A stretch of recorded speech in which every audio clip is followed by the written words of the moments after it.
स्वागत है आप सभी का इस नई दिल को छू लेने वाली कहानी में। हमारी आज की कहानी है साजिश। क्या खूब कहा है किसी ने, हर मोड़ पर एक नया धोखा है, देने वाला भी अपना ही खास होता है। सुबह की ठंडी हवा में पालतू कुत्ते को घुमाकर लौटे संदीप का मन हल्का था, लेकिन घर के आंगन में बहू का सन्नाटा उसे अजीब सा लगा। रसोई से बर्तनों की पटक पटक की आवाज़ गूंज रही थी। नेहा आंसू दबाते हुए हर बर्तन पर गुस्से की चोटें दे रही, जैसे सालों का दबा दर्द बाहर उफान मार रहा हो। संदीप का सीना सिकुड़ गया। नेहा, क्या हुआ? ये गुस्सा, ये सिसकियाँ, किस बात ने दिल चीर दिया? नेहा ने मुंह फेरा, आंखें नम, स्वर कांपता। जाने भगवान हमारे दिन कब सुधरेंगे। सब लोग छुट्टियां मनाने विदेश घूमते हैं, हंसते खेलते, और हम इंडिया का एक कोना भी ना देख पाए। कितनी बार वादा किया तूने, जाएंगे घूमने, लेकिन मोनू पिंकी की पुकार सुनकर भी टस से मस ना होता। उनका बचपन तो सूना हो रहा, मेरी सिसकियां तो तेरे कानों तक ना पहुंचती। नेहा बोलती जा रही थी, आंसू गालों पर लुढ़कते, लेकिन संदीप का दिल पत्थर सा। नज़र अखबार पर ठहरी, उसे नज़रअंदाज कर चुपचाप बैठ गया, जैसे पत्नी की सिसकी हवा में उड़ गई हो। नेहा का गला रूंधा, मोबाइल थामे।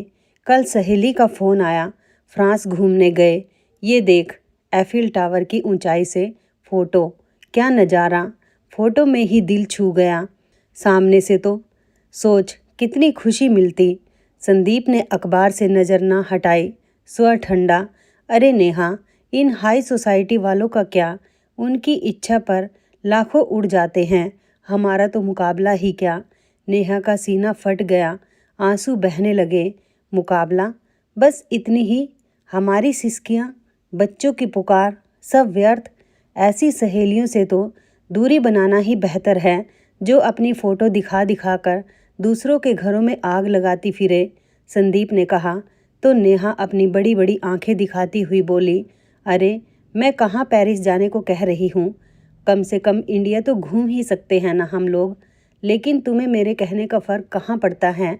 मैं जो मर्जी बोलती हूँ, आपको तो इत्मीनान से अपने अखबार पढ़ने से मतलब है। इस मुई अखबार से फुर्सत मिले तो ही कुछ सोचेंगे ना। नेहा ने गुस्से में कहा तो संदीप बोला, तुम मेरी अखबार के साथ सोतन सा व्यवहार क्यों करती हो? बच्चों की गर्मियों की छुट्टियां तो आ जाने दो, सोचेंगे इस बारे में भी। ऐसा कहकर संदीप ने बात को टाल दिया। कुछ दिन शांति से बीते, फिर कुछ ऐसा हुआ जिसकी किसी ने कल्पना भी नहीं की थी। एक दिन संदीप जब ऑफिस से घर लौटा तो उसके चेहरे की हवाइयाँ उड़ी हुई थी। निराशा और उदासी उसके चेहरे से साफ झलक रही थी। उसे देखकर नेहा परेशान हो गई और बोली, अरे क्या हुआ? आप ठीक तो हैं? ऑफिस में कुछ हुआ है क्या? अरे बताते क्यों नहीं, मेरी जान निकली जा रही है। तो संदीप बोला, बताने को अब कुछ बचा ही कहाँ है, तुम खुद ही देख लो। ऐसा कहते हुए संदीप ने अपनी जेब से एक लिफाफा निकाला तो बच्चों ने प्रश्नसूचक निगाहों के साथ वो लिफाफा खोल कर देखा। उनका मुंह खुला का खुला रह गया। फिर नेहा बेचैनी से बोली, अरे कुछ तो बताओ, हुआ क्या है? किसी ने कुछ नहीं बोला तो नेहा ने वह लेटर लिया और पढ़ने लगी तो आश्चर्यचकित रह गई। चेहरे पर खुशी की लहर दौड़ गई। अविश्वसनीय भाव भंगिमा से उसने संदीप की ओर देखा और बोल उठी, क्या सच में आपका प्रमोशन हो गया है? तो संदीप मुस्कुराते हुए बोला, श्रीमती जी, बस प्रमोशन ही नहीं, कंपनी की तरफ से 5 लाख का बोनस और फॉरेन घूमने के लिए फैमिली टूर पैकेज मिला है। यह सुनकर नेहा को अपने कानों पर यकीन नहीं हुआ। फिर संदीप ने कहा, तो मैडम कैसा लगा हमारा सरप्राइज? चाहे देर से ही सही, लेकिन आपकी ख्वाहिश तो पूरी कर ही देगा आपका निठल्ला पति। अरे तो पहले क्यों नहीं बताया? आपने तो मेरी जान ही निकाल दी थी। नेहा ने मुस्कुराते हुए कहा तो दोनों बच्चे बोल उठे, यू आर वर्ल्ड बेस्ट पापा, हम अभी अपने दोस्तों को बता कर आते हैं। कहते हुए दोनों बच्चे दौड़ते हुए घर से बाहर निकल गए। फिर नेहा ने उत्साहित होते हुए पूछा, अच्छा ये तो बताइए कि हमें जाना कब है? बस अगले हफ्ते की फ़्लाइट है। इसका मतलब तैयारी के लिए सिर्फ 7 दिन हैं हमारे पास। सोचते हुए नेहा रसोई घर में खाना बनाने चली गई। रात के डिनर के समय भी विदेश घूमने की ही बात चल रही थी। तभी संदीप बोला, मैं कल बैंक से पैसे निकलवा कर ले आऊँगा। तुम लोग अपने सामान की लिस्ट तैयार कर लो। जिसे जो कुछ भी खरीदना है कल ही खरीद ले आएंगे। संदीप के इतना कहने की देर थी कि दोनों बच्चे अपनी अपनी फरमाइशें बताने लगे और हमेशा की तरह दोनों बच्चों को बोलते देख उनका कुत्ता टॉमी भी भौंकने लगा। उसी समय संदीप और नेहा का ध्यान उनके कुत्ते की ओर गया और दोनों एक दूसरे की ओर हैरानी से देखने लगे। फिर संदीप बोला, नेहा, हम विदेश जाएंगे तो टॉमी को कहाँ छोड़ेंगे? फिर नेहा भी सोच में पड़ गई और बोली, इस बात का तो मुझे भी ख्याल नहीं आया। सब लोग सोच विचार में पड़ गए कि आखिर क्या किया जाए। तभी बच्चे बोल उठे, मम्मी, टॉमी को नानी के घर छोड़ देते हैं। इससे पहले कि नेहा कुछ कहती, बच्चों ने तुरंत नानी को फ़ोन लगाकर अपनी मम्मी को थमा दिया। कैसी हो माँ? नेहा ने पूछा और दूसरी ओर से उसकी माँ की आवाज़ आई, मैं ठीक हूँ बेटी, तुम सब कैसे हो? हाँ माँ, हम सब ठीक हैं। दरअसल हम लोग विदेश घूमने जा रहे थे, लेकिन समझ नहीं आता कि टॉमी को कहाँ छोड़ें। अगर आप कुछ दिनों के लिए उसे रख लेती। तो नेहा की बात सुनकर उसकी माँ बोली, बेटी, वह क्या है ना, कुछ दिनों के लिए तेरी भाभी मायके गई है और मेरे घुटनों में भी दर्द रहता है, इसलिए मुझसे तो ये काम नहीं हो पाएगा। फिर कुछ सोचकर उसकी माँ ने कहा, अरे हाँ, याद आया, जब भी हमारे पड़ोसी विदेश जाते हैं तो अपने कुत्ते को डॉग केयर सेंटर पर छोड़ देते हैं। तुम लोग वहाँ पता करो ना। ठीक है माँ, कोई बात नहीं। ऐसा कहकर नेहा ने बुझे मन से फ़ोन रख दिया। अगले दिन संदीप ने आसपास के डॉग केयर सेंटर पर जाकर पता किया, लेकिन निराश होकर घर लौटा। अरे संदीप, टॉमी को कहीं छोड़ने का इंतजाम हुआ है या नहीं? नेहा ने पूछा। तो संदीप बोला, नहीं नेहा, डॉग केयर सेंटर में तो कम से कम 2000 रुपये एक दिन के लगेंगे। अरे बाप रे, इतने पैसे? नेहा ने हैरानी से पूछा। तो संदीप बोला, और नहीं तो क्या, ऊपर से हम इतने दिनों के लिए बाहर जाएंगे तो घर की सिक्योरिटी के लिए भी कोई गार्ड चाहिए होगा, वो भी कम से कम एक दिन के 1000 रुपये लेगा और एक महीने के हिसाब से तो बहुत खर्चा पड़ जाएगा। ये बात सुनकर नेहा और दोनों बच्चे भी परेशान हो गए। फिर संदीप बोला, अगर कोई इंतजाम ना हुआ तो हमें विदेश जाने का प्रोग्राम कैंसिल करना पड़ेगा। यह सुनते ही उनका बेटा मोनू बोला, मुझे पता था पापा ऐसा ही करेंगे, मैं आपसे कभी बात नहीं करूँगा। ऐसा कहकर नाराज होकर वह अपने कमरे में चला गया। फिर नेहा बोली, क्यों ना गांव से आपकी माँ को बुला लिया जाए। तभी संदीप बोला, ये तुम कैसी बातें कर रही हो? माँ यहाँ आकर कैसे रह सकती है, वो भी अकेली? तो नेहा ने कहा, अरे संदीप, एक बार सोचो तो सही, आपकी माँ यहाँ आ जाएंगी तो ना तो घर की सिक्योरिटी के लिए गार्ड की जरूरत पड़ेगी और ना ही टॉमी की देखभाल के लिए हमें कोई एक्स्ट्रा खर्चा करना पड़ेगा। लगे हाथ घर में रखे पौधों को भी पानी दे दिया करेंगी। नेहा की बात सुनकर संदीप बोला, अच्छा, लेकिन नेहा, तुम्हें तो मेरी माँ फूटी आँख नहीं सुहाती थी, जिस कारण आज तक हमने उन्हें यहाँ बुलाया तक नहीं। हम यहाँ ऐशोआराम की ज़िंदगी जीते हैं और वो बेचारी अकेली गांव में रहती है, और आज जब हमें ज़रूरत पड़ी तब हम उनको यहाँ बुला ले, ये तो अच्छी बात नहीं है ना।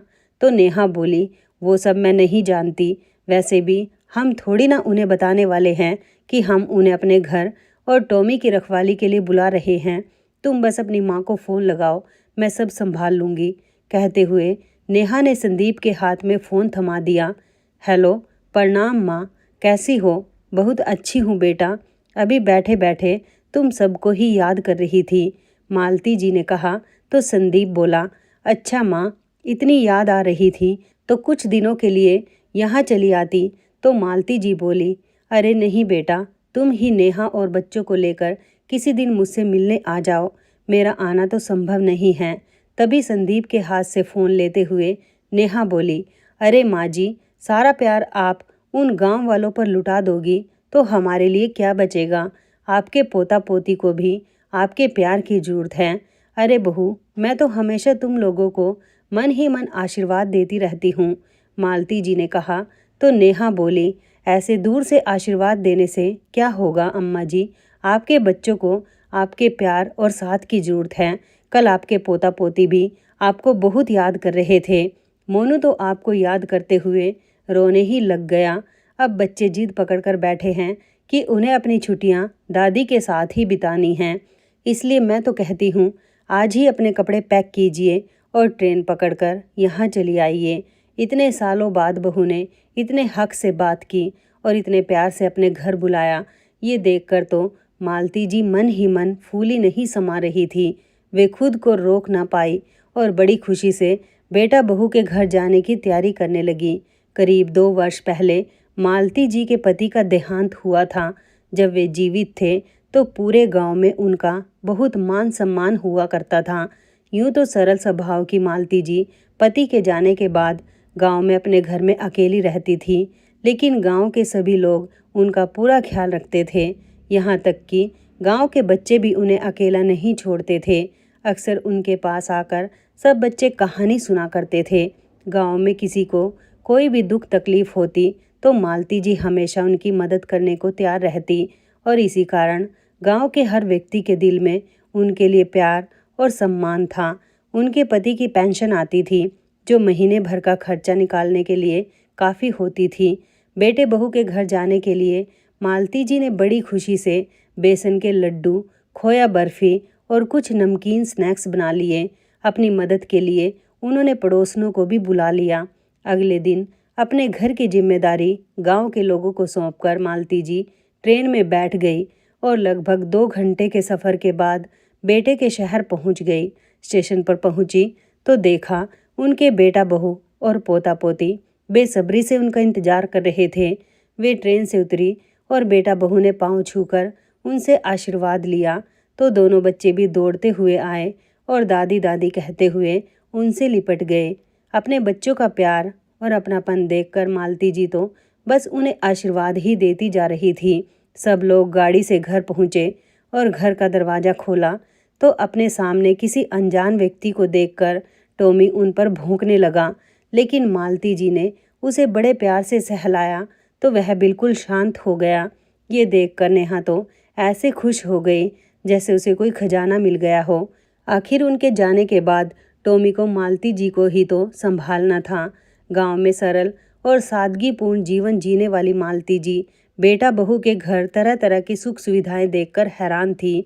संदीप उनका हर तरीके से ख्याल रख रहा था तो वहीं दोनों बच्चों ने भी अपनी दादी का खूब मन लगा कर रखा। 3-4 दिन ऐसे ही चला। फिर एक दिन नेहा मालती जी को घर का सारा काम समझाने लगी। टॉमी को खाने में क्या पसंद है, उसका खाना कहाँ रखा है, घर का राशन का सामान कहाँ है, वगैरह वगैरह। फिर बोली, और हाँ माँ जी, सुबह शाम टॉमी को पार्क में सैर करवाने भी ले जाना। आपकी सेहत भी ठीक रहेगी और टॉमी भी घर में गंदगी नहीं फैलाएगा।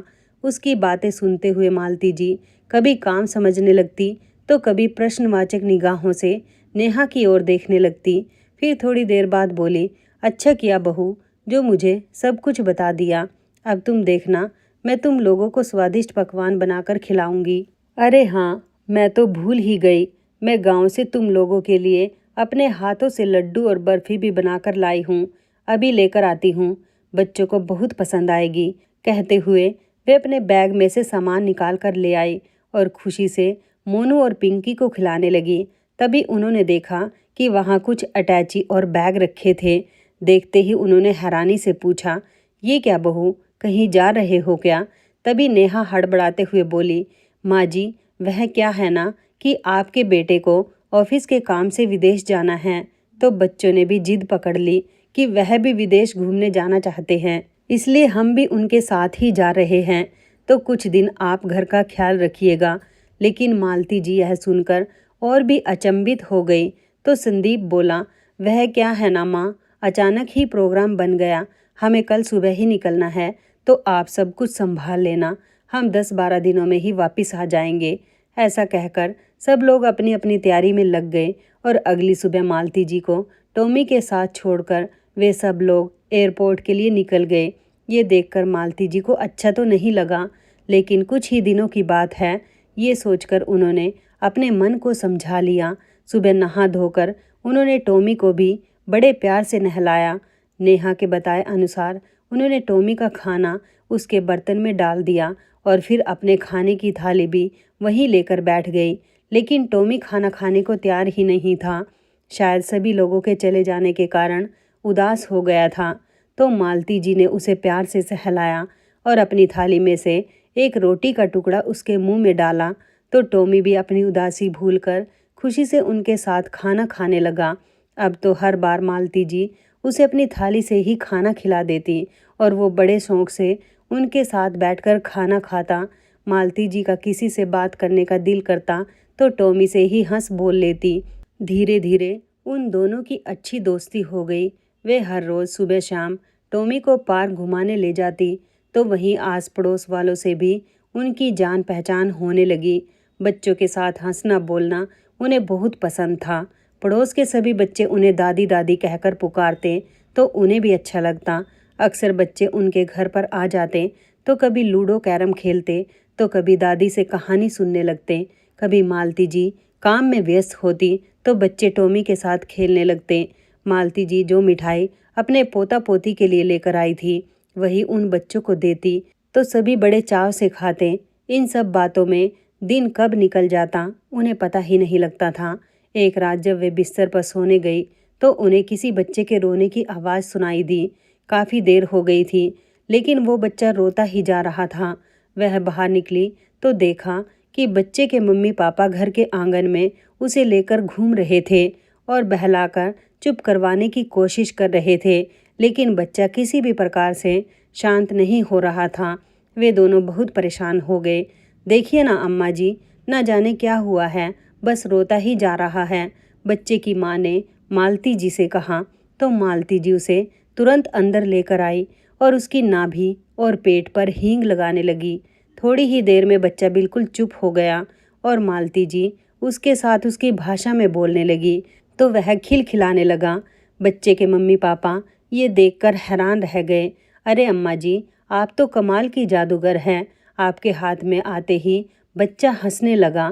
कहते हुए वे दोनों तो मालती जी का धन्यवाद करते नहीं थक रहे थे। अरे बहू, छोटे बच्चों को कभी कभी गैस बन जाती है जिस कारण वह रोने लगते हैं और हम परेशान हो जाते हैं कि ना जाने क्या हो गया बच्चे को।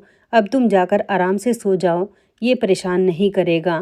कहते हुए मालती जी भी अंदर आ गई। सोचने लगी कि बेटा बहू को गए बहुत दिन बीत चुके हैं, लेकिन अभी तक ना तो वे लोग आए हैं ना ही उन्होंने फ़ोन करके कुछ बताया ये पूछने के लिए कि वे लोग कैसे हैं और कब आने वाले हैं। मालती जी ने अपने बेटे संदीप को फ़ोन लगाया लेकिन फ़ोन लग ही नहीं रहा था। ना जाने बच्चे कब आएंगे, मुझे तो कुछ दिन का कह कर गए थे। सोचते हुए मालती जी बिस्तर पर जाकर लेट गई। एक सुबह जब मालती जी टॉमी को पार्क लेकर गई तो वही नेहा की सहेली मंजू भी पार्क में आई हुई थी। टॉमी के साथ किसी अनजान बूढ़ी औरत को देखकर वो हैरान हुई तो किसी पड़ोसन ने उसे बताया कि ये नेहा की सासू माँ हैं जो गांव से आई हैं। तो मंजू उनसे मिलने आ गई।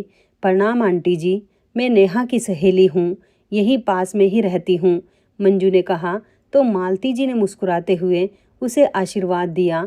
तो मंजू बोली, ये आपने बहुत अच्छा किया आंटी जी जो यहाँ आ गई, नहीं तो मेरी सहेली नेहा का विदेश घूमने का सपना तो सपना ही रह जाता। तो मालती जी हैरानी से बोली, मैं कुछ समझी नहीं बेटा। फिर मंजू ने कहा, अच्छा वो सब छोड़ो आंटी जी, ये बताइए वे लोग यहाँ वापस किस दिन आ रहे हैं? ये तो मुझे मालूम नहीं बेटी, मुझे तो उन्होंने बताया था कि 10 दिन के भीतर आ जाएंगे, लेकिन 2 सप्ताह होने को आए हैं। तो मंजू ने कहा, नहीं आंटी जी, मुझे तो नेहा ने यही बताया था कि कम से कम 1 महीना तो लग ही जाएगा। तो मालती जी हैरानी से बोली, 1 महीना? लेकिन मुझे तो उन्होंने कहा था कि जल्दी आ जाएंगे। नहीं आंटी जी, आपको कोई गलतफहमी हुई है। अच्छा मैं चलती हूँ। इतना कहकर मंजू तो वहाँ से चली गई, लेकिन मालती जी सोच विचार में पड़ गई।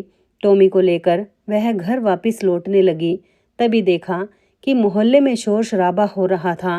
वे जल्दी से वहाँ गई और कारण पूछने पर पता चला कि उसी मोहल्ले में रहने वाले रामदीन के घर में चोरी हो गई है।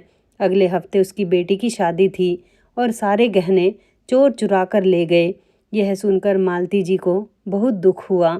परिवार के लोग बेचारे कितने परेशान होंगे, इसी सोच में डूबी मालती जी टॉमी को लेकर अपने घर वापस आ गई। घर पहुंची तो तभी फ़ोन की बेल बजी। मालती जी ने फ़ोन उठाया तो उनके बेटे संदीप की आवाज़ थी।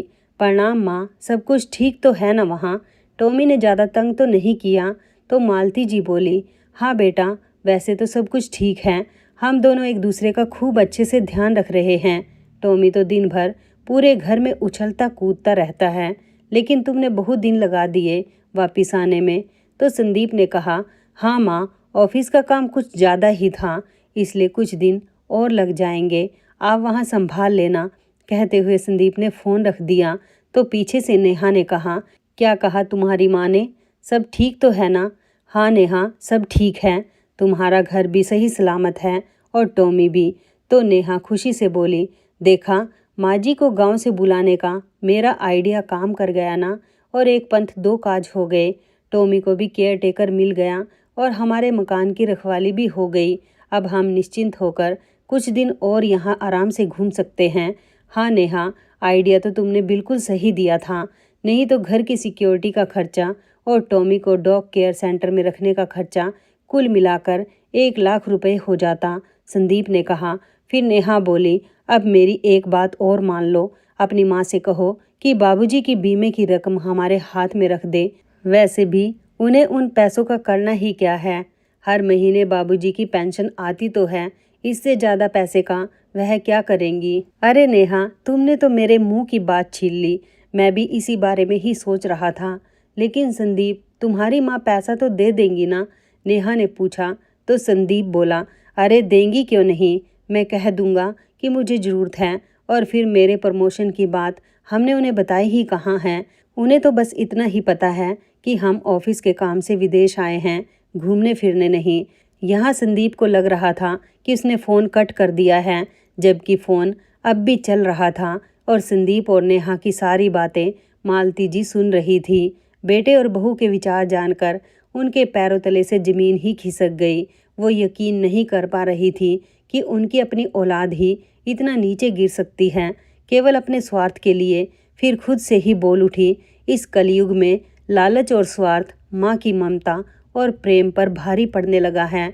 लेकिन मेरा संदीप तो कभी ऐसा नहीं था। सोचते सोचते उनकी आंखों से आंसू बहने लगे। तभी उन्हें बाहर से कुछ शोर सुनाई दिया और एम्बुलेंस की आवाज़ आने लगी।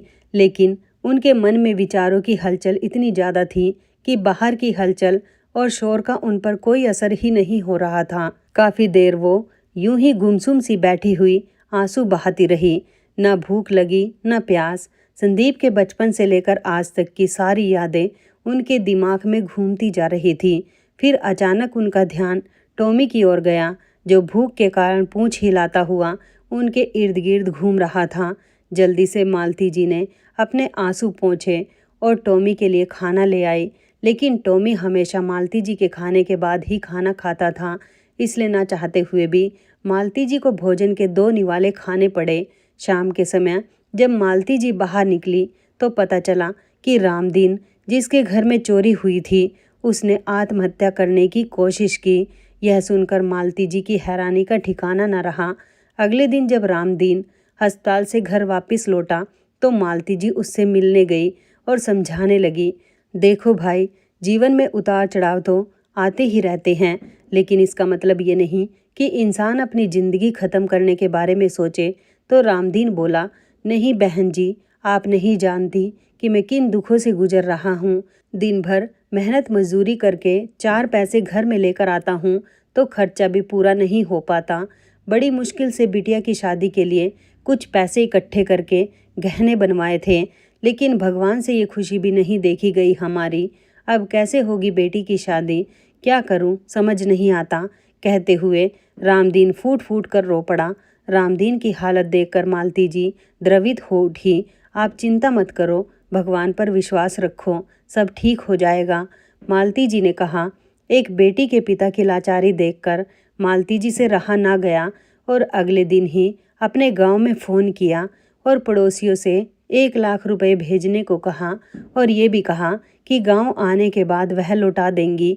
अब मालती जी की बात गांव में भला कौन टाल सकता था। अगले दिन ही पैसे उनके पास पहुंचा दिए गए। पैसे लेकर मालती जी रामदीन के घर गई और सारे पैसे उसके हाथ में थमा दिए। ये देखकर रामदीन बोला, अरे ये क्या है? खोल कर देखा तो पैसे देखकर वह चौंक गया और बोला, इतने सारे पैसे? तो मालती जी ने कहा, अब तो तुम्हारी बेटी की शादी हो जाएगी ना। फिर रामदीन बोला, अरे नहीं नहीं, ये पैसे मैं नहीं ले सकता। अरे ये सिर्फ आपकी ही बेटी नहीं है, हमारी भी बेटी है। आप मना करेंगे तो मुझे अच्छा नहीं लगेगा। मुझे अपनी बड़ी बहन समझकर ही रख लीजिए। मालती जी ने कहा तो रामदीन भरी आंखें लिए बोला, आपका ये एहसान हम लोग कैसे चुका पाएंगे। तो मालती जी ने कहा, अरे एक इंसान होने के नाते हमारा फर्ज बनता है दूसरे इंसान की मदद करना, इसमें कोई एहसान नहीं है। आस पड़ोस के सभी लोगों ने मालती जी के इस कदम की खूब तारीफ की। उनकी देखा देखी बाकी के पड़ोस वाले भी रामदीन की मदद के लिए आगे आ गए और विवाह खूब अच्छे से संपन्न हुआ। अभी मालती जी घर आकर बैठी ही थी कि उनकी बहू नेहा का फ़ोन आ गया। माँ जी, हम कल दोपहर तक पहुँच जाएंगे, खाना बना कर रखिएगा और हाँ, घर की पूरी अच्छे से साफ़ सफाई करके रखना। मुझे घर बिल्कुल वैसा ही चाहिए जैसा मैं छोड़ कर गई थी।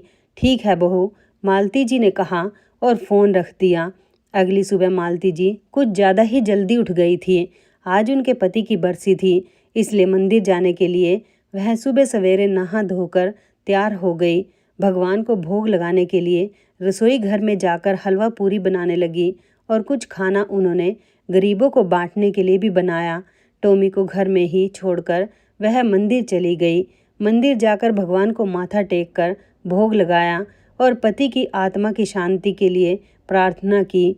मंदिर के बाहर आई तो सभी गरीब लोगों को भोजन बांटने लगी। तभी उनकी नज़र वहीं बैठी एक वृद्ध महिला पर पड़ी। जैसे ही वह खाना देने के लिए उसके पास जाने लगी, तभी उसने अपना चेहरा साड़ी के पल्लू से छुपा लिया। कद काठी से तो महिला उन्हें जानी पहचानी सी लगी। जैसे ही मालती जी प्रसाद देने लगी तो उनकी नज़र उस महिला के हाथ पर पड़ी जिस पर लिखा था संतोष देवी। देखते ही मालती जी का कलेजा थक से रह गया। संतोष, तुम मेरी सहेली संतोष ही हो ना? कहते हुए उन्होंने पल्लू हटाया तो आंसुओं से भरी आंखें लिए संतोष जी उनसे नज़रें नहीं मिला पा रही थी। ये सब कैसे हो गया संतोष?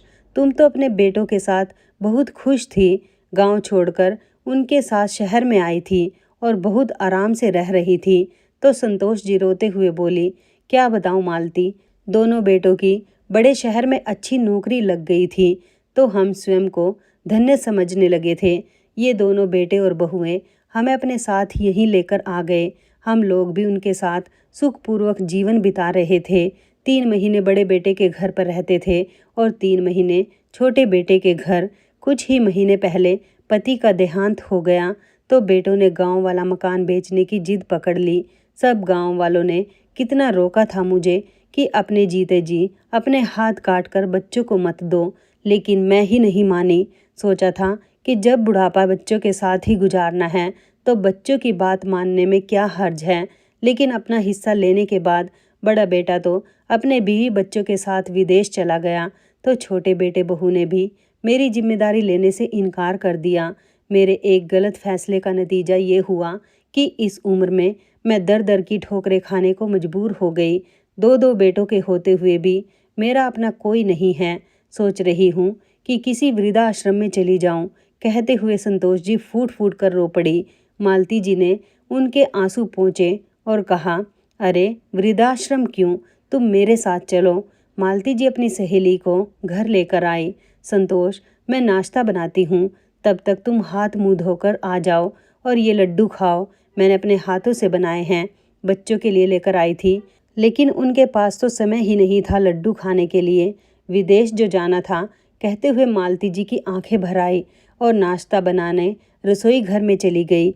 बातचीत करते हुए दोनों सहेलियों ने नाश्ता किया। उसी समय दरवाजे की बेल बजी। मालती जी ने दरवाज़ा खोला तो सामने नेहा और संदीप खड़े थे, लेकिन अपने घर में किसी अजनबी को देखकर नेहा प्रश्नवाचक निगाहों से मालती जी की ओर देखने लगी। तो मालती जी बोली, बहू ये मेरी सहेली है, बेचारी बहुत परेशान थी, दुखी थी, इसलिए से मैं अपने साथ। मालती जी अपनी बात पूरी कर पाती उससे पहले ही नेहा चिल्ला पड़ी, हाँ हाँ, हमने तो यहाँ धर्मशाला खोल रखी है ना, जो किसी को भी घर के अंदर लेकर आ गई।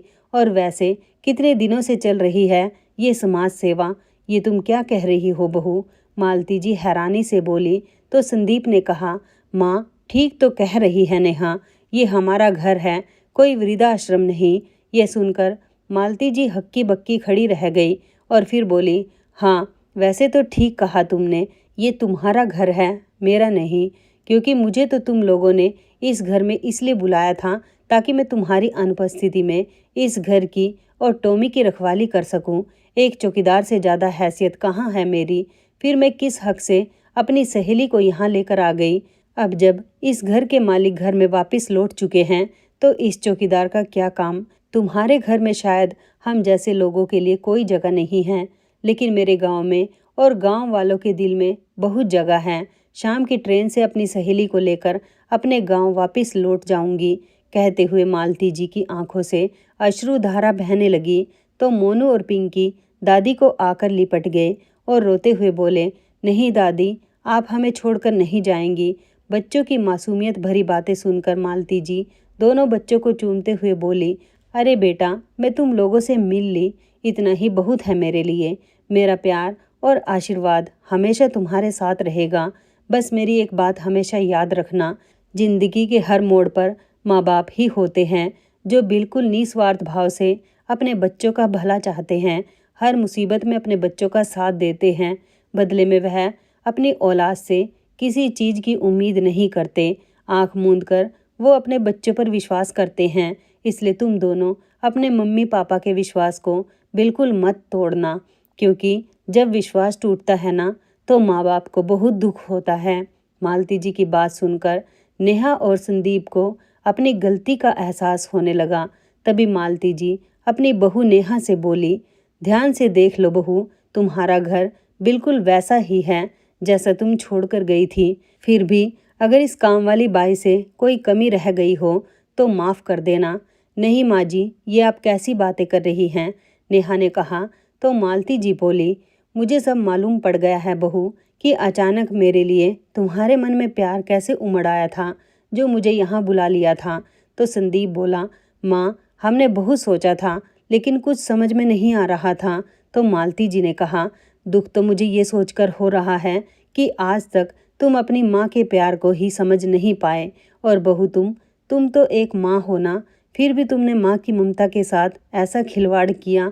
अगर मुझे साफ साफ कह देती तो क्या मैं तुम्हारी मदद के लिए ना आती? अरे मेरी तो जान हाजिर है तुम लोगों के लिए, फिर क्यों खिलवाड़ किया मेरी भावनाओं के साथ? और हाँ बेटा, तुम्हारे बाबूजी के बीमे के जिन पैसों पर तुम्हारी नज़र है, उन पैसों को हासिल करने के लिए कोई नया नाटक मत करना। जब मांगोगे मैं दे दूंगी। मालती जी की ये बात सुनकर संदीप और नेहा शर्मिंदगी के कारण स्वयं को जमीन में गिरने जैसी स्थिति में पा रहे थे। बिना देरी किए मालती जी ने अपना बैग उठाया और अपनी सहेली के साथ घर से बाहर निकली। तो संदीप और नेहा की आंखों से आंसू बह निकले। उसी समय साथ वाले घर में रहने वाली उनकी पड़ोसन भी आ गई और बोली, अरे माँ जी, आप जा रही हैं? आपके रहते हमें किसी बात की कोई परेशानी ही नहीं थी। मेरे सास ससुर नहीं हैं तो मुझे तो आप में ही ममता की मूरत दिखाई देती है। अब आप भी चली जाएंगी। सामने से आते हुए रामदीन ने उन्हें देखा तो वो भी उनके पास चला आया और बोला, आपने हम पर जो उपकार किया है वह हम जिंदगी भर नहीं भूलेंगे। कहते हुए वो मालती जी के चरण छूने लगा। तो मालती जी मुस्कुराते हुए बोली, अरे नहीं, मैंने कोई उपकार नहीं किया। मैं तो समझती हूँ आपने अपनी सेवा का मौका देकर मुझ पर उपकार किया है। उसी समय मोनू और पिंकी के साथ मोहल्ले के सारे बच्चे भी इकट्ठे हो गए और सभी एक स्वर में बोले, दादी मत जाइए ना। सब लोगों का इतना प्यार देखकर मालती जी की आंखें आंसुओं से भर आई। तभी नेहा और संदीप उनके सामने भरी आंखें लिए हाथ जोड़कर खड़े हो गए।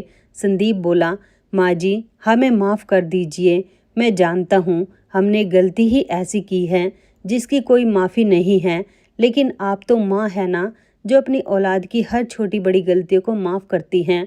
मैं अपनी गलती का प्रायश्चित करना चाहता हूँ।